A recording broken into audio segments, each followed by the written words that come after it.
Paris ou Marseille? Marseille, de loin, de loin. Pourquoi? Parce que c'est la ville de mon enfance, c'est là où je suis né, c'est là où j'ai grandi, c'est là où j'ai ma famille, c'est là où j'ai mes amis, là où j'ai vécu, là où il fait le plus beau, là où il y a la mer, là où il y a tout. C'est pour ça. Foot ou rugby? Foot. J'ai fait du foot quand j'étais jeune. J'ai joué au foot longtemps. J'ai joué à peu près 5-6 ans au foot. Après, j'ai dû faire un choix entre le foot ou le karaté. Parce que je commençais à faire les concentrations en équipe de France et tout. Donc j'ai dû choisir entre le foot et le karaté et mon choix il a été vite fait. Aucun regret? Ah non, du tout, du tout.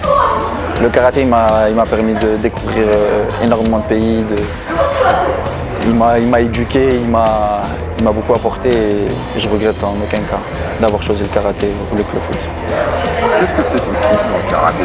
Qu'est-ce qui t'éclate le plus? Aucun combat ne se passe de la même manière. Tu peux faire 5000, 6000 combats dans ta vie et aucun ne sera le même. C'est toujours une nouvelle approche, une nouvelle tactique, peut-être les mêmes adversaires, mais qui ne combattront pas de la même manière.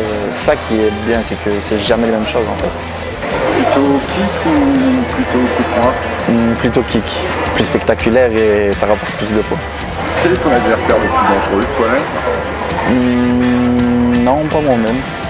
C'est parce que comme je l'ai dit dans une ancienne interview avec toi d'ailleurs, que j'étais en accord avec moi-même et que je ne me faisais pas peur.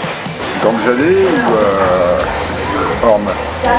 Les deux, très grands champions, les deux champions, tous les deux champions du monde. Ça veut dire que c'est deux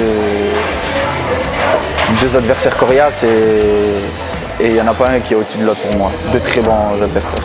Et en dehors du karaté, qu'est-ce que tu veux faire? Du foot, beaucoup de foot. Aller voir des amis, boire un coup, décompresser en fait de toute cette pression qu'il y a en compétition, à l'entraînement. À part en dehors du karaté, j'aime bien ne pas parler du karaté, parler d'autres choses, parler de la vie, jouer au ballon, faire tout sauf du karaté en fait. T'as une autre passion éventuellement? Le sport, c'est ça ma passion, c'est le sport. Je suis très friand de sport, je regarde tout, je regarde le foot, je regarde le basket, je suis un très très très grand fan de Formule 1.